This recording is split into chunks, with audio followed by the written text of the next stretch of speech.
Bilmiyorum yarının en iyi ne olacağını. 2004 yılında Sosyal Ağ Yöneticisi terimi henüz yoktu. Ancak bugün işletmeler uygun şekilde hareket etmezlerse iflas riskiyle karşı karşıya kalıyorlar. 2004 yılında Blockbuster'ın cirosu 5,9 milyar dolar civarındaydı. Bugün artık yok. Netflix'in modeli Galip geldi. 2004 yılında gazeteciler yalnızca kağıda yazıyordu.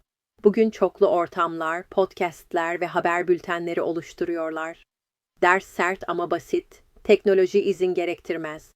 Bir anda tüm meslekleri yok edebilir. Örneğin, amatör radyo operatörlerini ve sekreterleri düşünün ve isimlerini doğru telaffuz etmeyi öğrenmeden önce yeni meslekler nasıl yaratıyorlar? Ayrıca mevcut meslekleri bilinmeyen bir şeye dönüştürüyor. Bu yüzden sorduğum soru, işimin değişip değişmeyeceği değil, muhtemelen bu ne zaman olacak?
Fall.